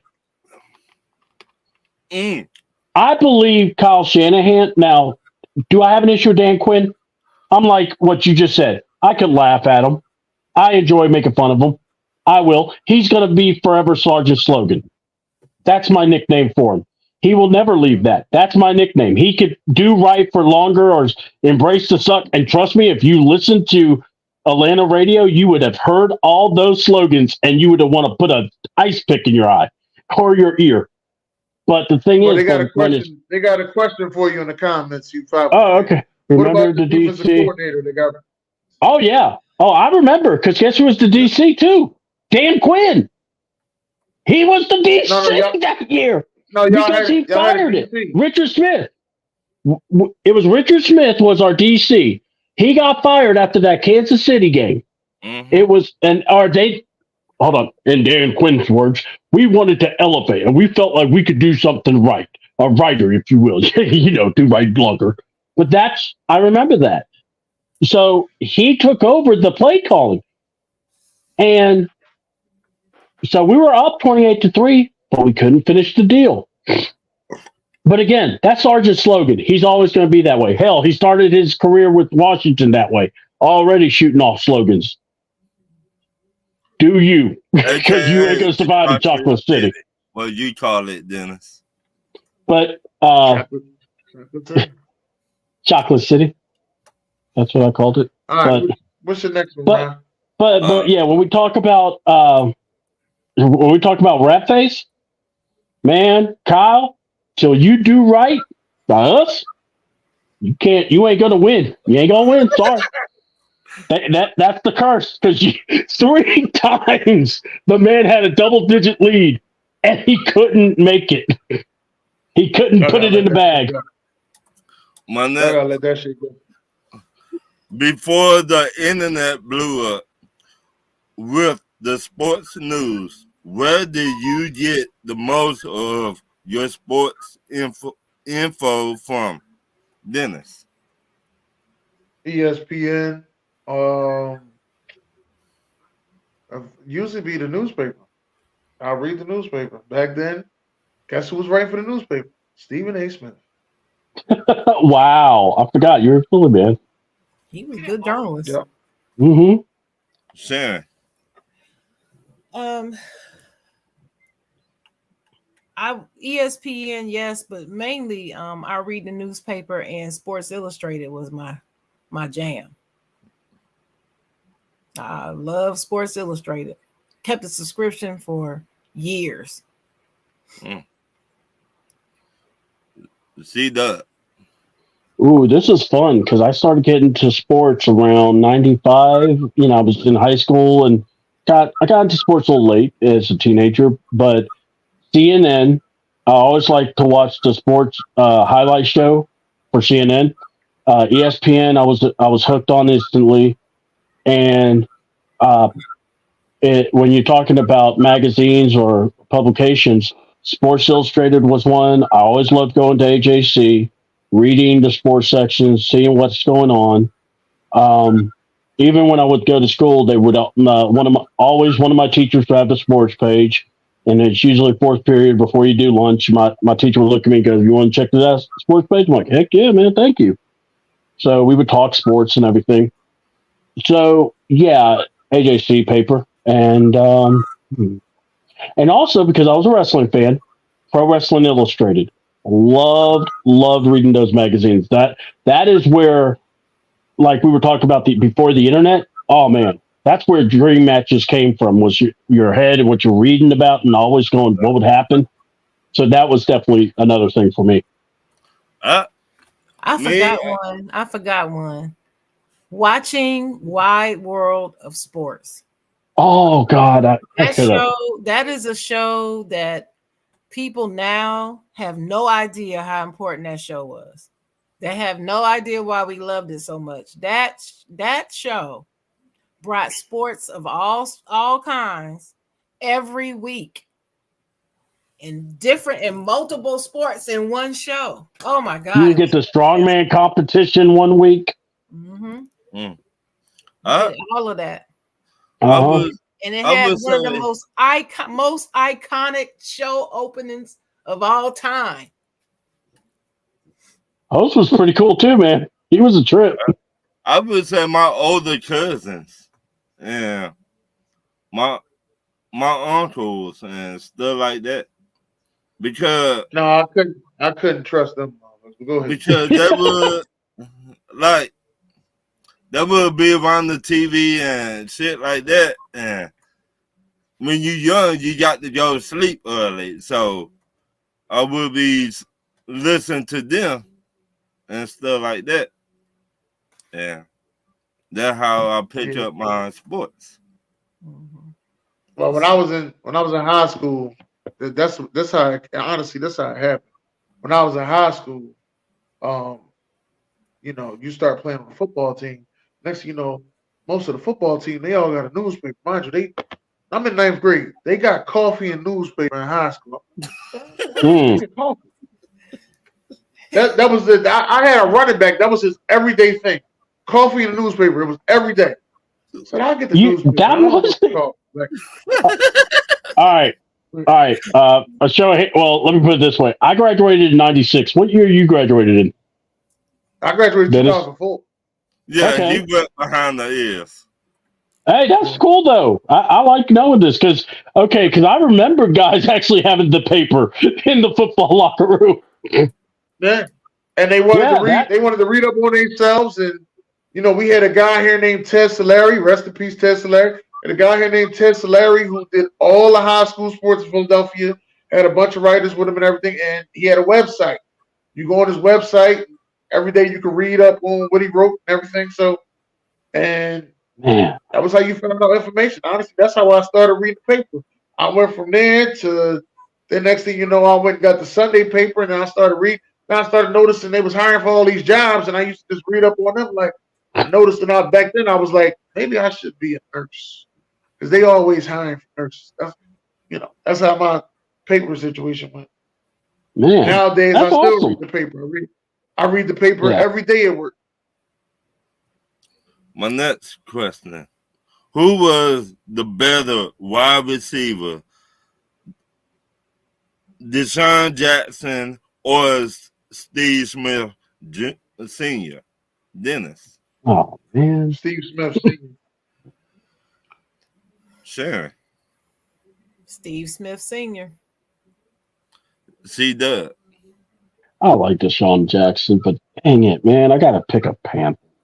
Steve Smith Sr. Steve Smith I Sr. can't lie, the guy was bad.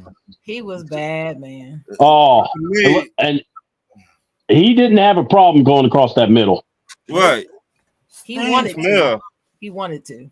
he was a different monster. Mhm. He, He was about that action. Yeah, the reason why I came up with that question is because I like both of them. Hmm I love Deshaun Jackson. I couldn't stand him when he first got in the NFL though, right. because I thought he was so immature. But I loved his game. He won me over over the years. He won me over. I always loved Steve Smith. Steve Smith, He was so real. He talked a lot of crap, but he backed but it up. he backed it up, He and never we don't. cheated the game. He always put in 110, 10 toes down. Never cheated the game. Never. We don't have those wide receivers nowadays that we talk shit but back it up. And I don't ever believe that he was a diva. He wasn't diva-ish. He just would tell it like it is. He knew he was a bad, you know what? Yeah. But he didn't walk around like a diva, like typical wide receiver Right. divas do. Okay, let me say this about Steve Smith. He's the one receiver that has not changed from going to the pros to working on TV. Right. Because y'all saw how he eviscerated Judy. Right. From now the Browns, but he wasn't playing that. He is straight up. He ain't no chase. He ain't screwing around. He's serious about his action, and that's how he was as a player. And even though, like I said, he was a Panther, man, I had so much respect for that guy. That guy was just he reminded me so much of Ward. He reminded me of Ward from the Steelers.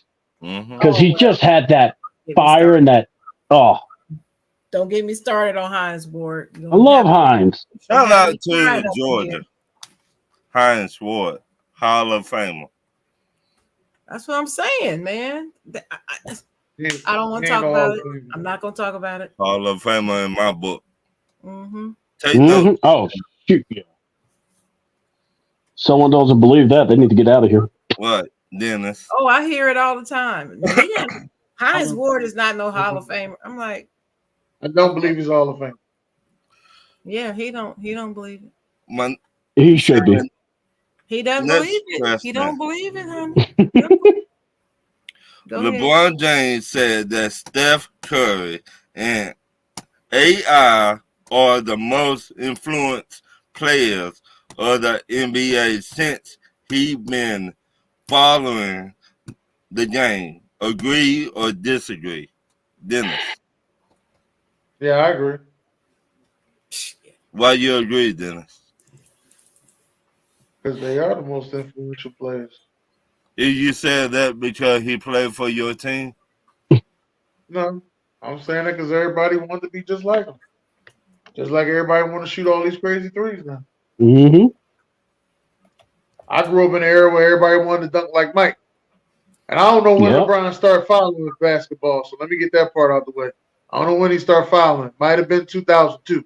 I don't know when he started fouling basketball. It was in the 90s. He never put the year on it. No, I'm just telling you, that's when it was. Sharon. He was born in 84. So that means in 94 he was 10 years old. He was 10 years old in 94.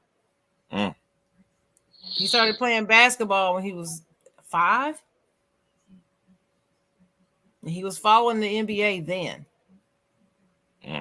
Okay. Sharon, what do you think?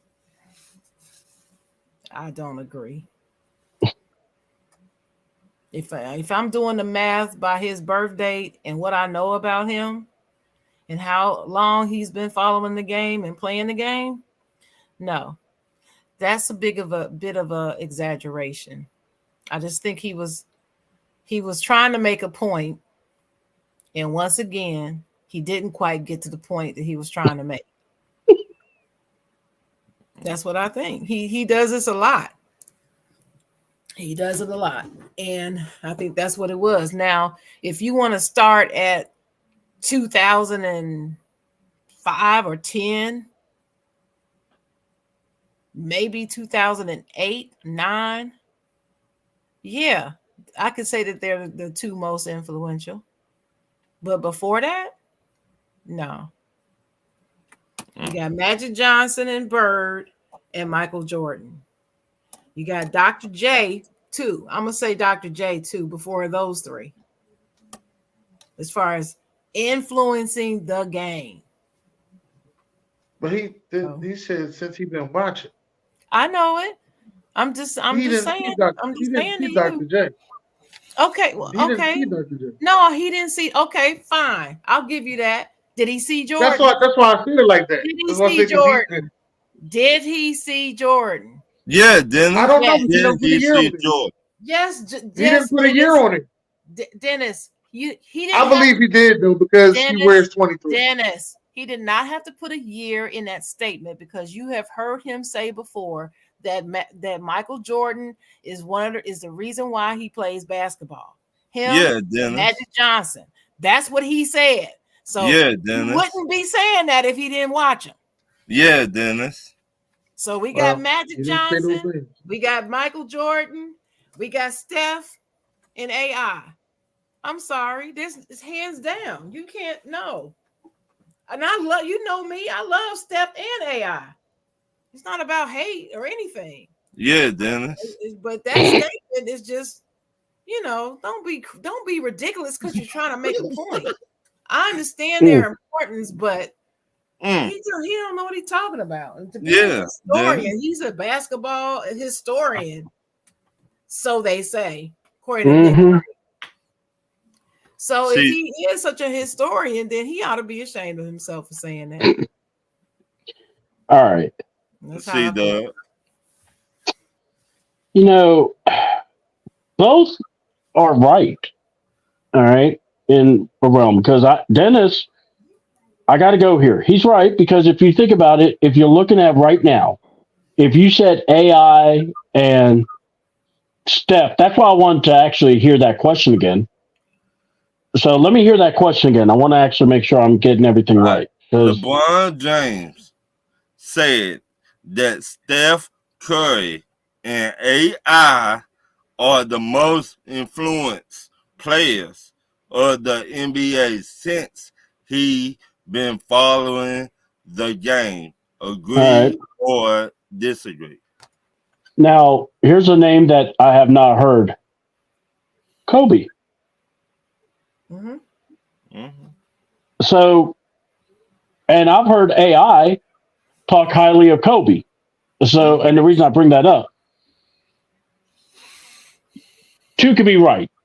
So, Dennis, I'm going to say you're right, because I think AI, Steph, are influenced because of the fact that, look, you watch, like we just talked about Goki from Oakland, how he was shooting the three-pointer with no conscience. A lot of coaches, they tell their guys now, shoot the ball. Everyone's turning the game into a three-point shot. So I could give Steph that. AI, plucky, he fights hard. Man, he wore it on his sleeve. He was one of those guys, when you watched him play, you were kind of scared, because one thing was he had no fear. He went at Michael Jordan. He went at Kobe. It didn't matter who you were. He was going at you. So AI has a special part in my heart, because I loved watching him play. He was one of my favorites. It about broke me watching the 76ers versus the Lakers, because I wanted both teams to win. It's like, can you just split the baby and give it to each? Because I liked both guys at the time. But, man, it was just amazing to watch him. But now this is where we go to LeBron. And this is where I look at him like what Chocolate Girl said, but the way I say it is, man, I got side-eye with this guy. Everything he says, sometimes I just want to go, do you listen to yourself talk? Because you and Nick Wright must love to talk, because no one can just bear to listen to you. Because there's so much things they just leave out. And, like I said, both can be right. Me personally, no. Because you're telling me Kobe, you're telling me, because see, I could be understanding about the Jordan. I could be understanding about Doc and, Dr. J, Magic Johnson, the Pistons. There's a history that a lot of guys haven't watched because, you know what? You don't really know about it just yet. But you find out, you learn if that's your sport or if that's your craft. So for me, I say, hey, I'm sorry, but to me, I think if you ask people in my that genre at the time, they would say AI, they would say Kobe, they say Shaq at the time, but Jordan also, but Jordan was at that tail end. But there are a lot of guys you could say. Steph, I don't think was. I think AI was like at that tail end when Steph got there or started playing, but I don't remember them playing much against each other or being able to play against each other in the season or something. Maybe I'm wrong. I mean, if I am, please tell me. I would like to know because I'm trying to remember.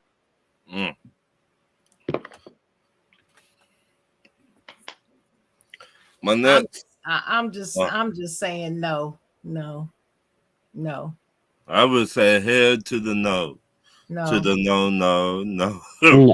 Yeah, not starting from when he started following the game. I think LeBron losing. For him to just say that bullshit and steal my French. But he losing. We all know LeBron look up to Michael Jordan. We all know that. Yeah. That's why he wear 23. Now be honest. Mm-hmm. So how you know? I'm not trying to get into that. Okay, go ahead. Next question. Jason Whitlock. I can't stand this fucker right here, boy. Such language. I'm sorry. Man, Ron. Man, we got church people listening to the show. Yeah, but I know I'm keeping 100, bitch. I can't stand this dude right here. Mm-hmm. Jason Whitlock said nobody cares about what Dawn Staley and the rough, uncultured style or play she has the ladies playing. What do you think of his comments? I think one day somebody need to walk up to the man and just slap the man so hard to make the fat joke run off of his body. Somebody need to take this man off of TV. No. Then he get another 1 million listeners, and then they be ready to hear what he got to say. All you need to do, and when you want to see somebody disappear, you ignore the hell out of them. That's what you do. That's all you do. Same way they did Murder Inc. back in the day. Murder Inc. tried to keep coming out with songs and everything, and what happened? Eventually, they fell off the track. Why? Yeah. That's what you do. But I'm sorry, Sharon. That unprofessional of me.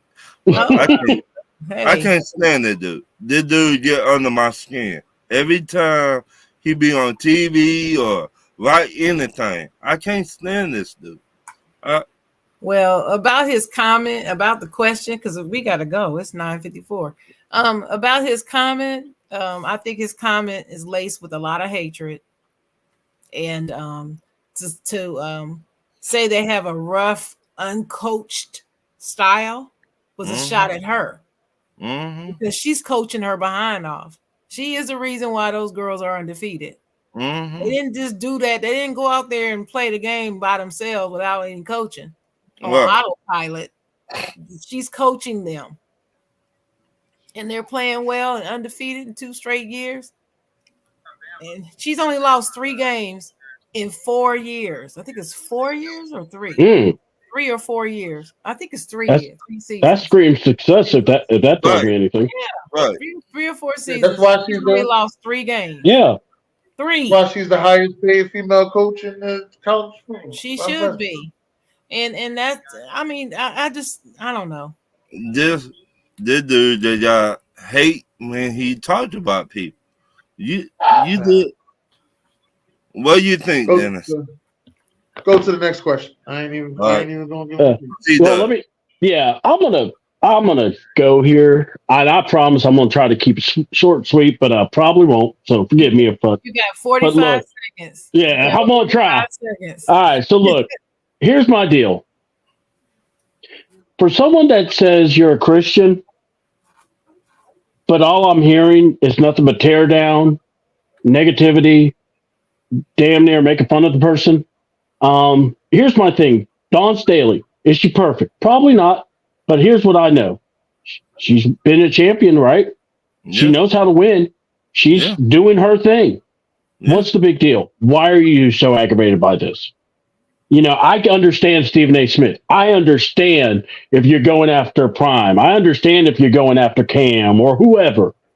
My thing I don't like, or it's like this. I want to go back to what Dennis said, and I love it. You have to do to these people just one simple thing. You don't have to listen to them, because I know myself. I can't stand ESPN. I cannot stand. At a time, I couldn't stand Bomani Jones, and I just didn't listen to his stuff. He disappeared. I can't stand Pat McAfee. Unfortunately, that idiot is everywhere. But the thing is, I'm not watching his shows. I'm not checking him out on YouTube, because in my view, that guy proved he was nothing more than a hypocrite, because he kept on saying how he would never go on ESPN and work for him. Well, guess who's got a paycheck by ESPN? And guess who's trying to milk it? And guess who's failing? Him. So when I see Jason Whitlock criticizing Dawn Staley, someone who's worked for her stuff, who's earned it, I'm like, what is your deal? Are you intentionally ignoring Kim Mulkey, for what her stupidness was doing? But you have no problem going after Dawn. And when I hear him, Ron, not only do I want to slug him, I just want to look at him and go, you're the type of Christian that made me walk away from the church. Mm-hmm. Because I'd rather be myself than fake anything towards anybody. I am a real man, and I will stand by people, right, wrong, whatever. But I am not going to be a fake. Yeah, he's a fake, fake Christian. Yeah. All right, any final words, Ron? Thank you, C-Dub, for coming on to Talk Your Ears. Shout out to Pops and the Henry brothers and everybody. Let's pray for Baltimore. Yep. Yes. I was about to say that. Yep. Because last I heard, there were 6 people still missing. Last I heard. We all need prayer right now. You know, a lot of stuff been going down, so we all need to stick together. So yeah. All right, Dennis, where you at? Okay. Well, yeah, my final words is, pray for the people in Baltimore and all those affected by the bridge falling. And get out there, y'all. Enjoy some sports. Sports is everything. I love it. I love my kind of girl. That's it, Dennis. All right. Dennis? Oh, okay.